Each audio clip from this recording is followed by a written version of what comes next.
রাজধানীর মিরপুরের রূপনগরে পোশাক কারখানা ও কেমিক্যাল গোডাউনে ভয়াবহ অগ্নিকাণ্ডে ১৬ জনের মর্মান্তিক মৃত্যুতে গভীর শোক জানিয়েছেন বিএনপির ভারপ্রাপ্ত চেয়ারম্যান তারেক রহমান।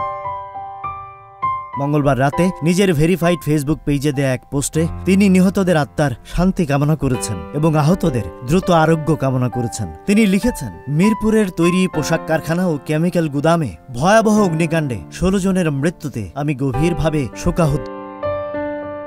এমন হৃদয় বিদারক ঘটনা বারবার ঘটা নিয়ে উদ্বেগ জানিয়ে তারেক রহমান কর্মক্ষেত্রের নিরাপত্তার মানদণ্ড বাস্তবায়ন নিশ্চিত করার আহ্বান জানিয়েছেন, যাতে অবহেলার কারণে আর কোনো প্রাণহানি না ঘটে। তিনি বলেছেন, আমাদের অবশ্যই কর্মক্ষেত্রের নিরাপত্তার মানদণ্ড বাস্তবায়ন নিশ্চিত করতে হবে, যাতে অবহেলার কারণে আর কোনো প্রাণহানি না ঘটে।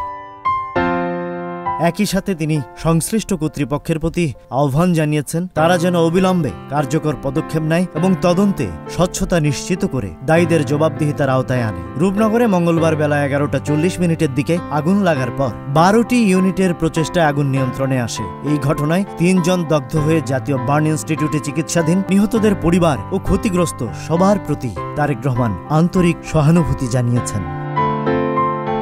Rajib Raihan, news flash 71।